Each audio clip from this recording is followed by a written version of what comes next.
a dor faz parte da nossa jornada. A dor da perda, a dor da traição, a dor da rejeição, a dor do processo, a dor da distância.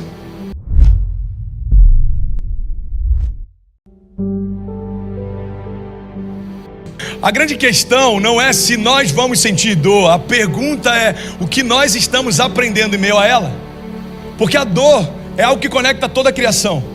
Jesus não foi poupado dela, e às vezes a gente tem uma expectativa de que, pega essa chave, irmão, de que Deus nos poupe daquilo que não poupou nem ao próprio Jesus. Jesus não foi poupado da dor do processo, Jesus não foi poupado da dor em meio ao trabalho, Jesus não foi poupado da dor do abandono, da dor da traição. Jesus não foi poupado nem da dor da cruz ou da separação. A Bíblia diz que quando ele está próximo de se entregar, ele diz: Pai, se possível for, afasta de mim esse cálice.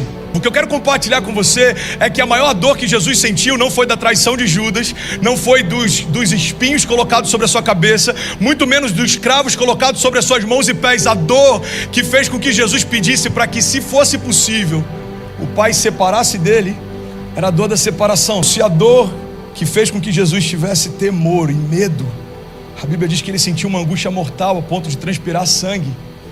Se a dor que fez Jesus sentir isso é a dor da separação do Pai, a gente precisa entender que não existe vida longe dele. Eu não sei se já te disseram, mas crescer dói.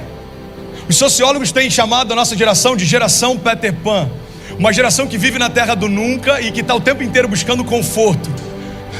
Uma geração que quer ser poupada dos processos, que quer ser poupada das dores do processo. O problema é que quando eu sou poupado da dor do processo, eu estou sendo afastado também da oportunidade do crescimento. Irmão, se você tem sentido dor, se alegra, existe algo sendo gerado em você. Existe um crescimento sendo gerado em você. Existe uma força que brota em meio à minha dor.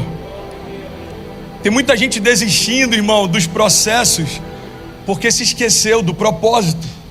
O que a gente aprende com isso é que às vezes a gente consegue vencer a dor no início da jornada, mas o que vai mudar a nossa história é se a gente conseguir vencer a dor no meio do caminho.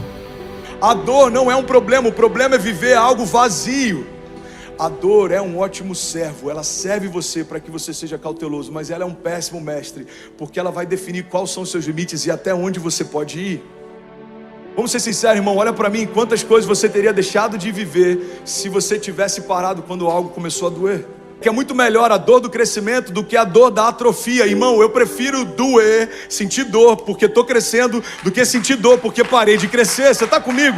Se a dor é quem começa a me liderar, eu só vou fazer aquilo que não dói. E aí eu não acesso a maturidade, porque eu preferi ficar numa zona de conforto. Vai doer o processo? Vai, então eu não quero. Vai doer o processo? Não, então eu não quero. O problema é que quando eu aborto o processo, eu aborto o milagre. Quando eu aborto o processo, eu aborto a promessa. A questão é se você vai deixar a dor parar você ou não. O que me sustenta no dia mau é uma visão e uma palavra. Visionários são homens que desenvolveram a capacidade de passear no tempo. Então eles foram no futuro, viram coisas e voltaram para o presente para contar o que viram. Todo visionário consegue ver além do seu tempo. Todo visionário tem uma visão que vai além das suas circunstâncias. Todo visionário consegue ver além da sua dor.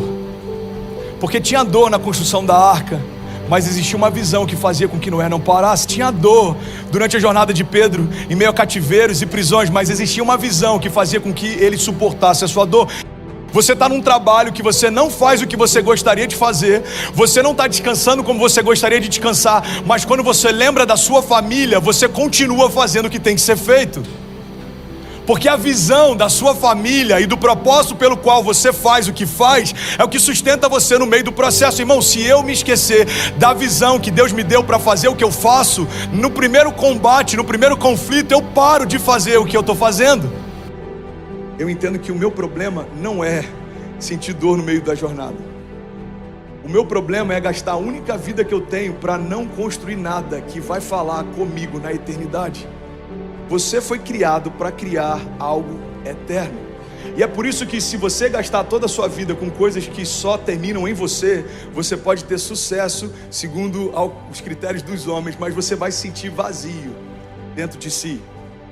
Por que tem gente que alcança o sucesso profissional e ainda assim se sente vazio? Porque não existe nada pior do que um sucesso completamente vazio de propósito. Então a gente tem que entender que se a minha natureza é criada para a eternidade, a única coisa que preenche ela são frutos que eles vão ser gerados para a eternidade. Você foi gerado para a eternidade. Você deve conhecer centenas de pessoas que tiveram sucesso aos olhos dos homens, mas ainda assim são vazios de Deus. Porque não tem nada pior do que um sucesso sem propósito. A gente precisa entender que a vergonha de ontem vai se transformar no milagre de hoje. Então uma vergonha familiar pode transformar você num canal de cura para famílias. Uma vergonha financeira, uma quebra, uma falência pode transformar você num canal de vida para ministrar sobre provisão. É que em todo o processo da nossa jornada de fé vai existir dor, mas existe uma força que brota dessa dor. Você está comigo? Diga amém.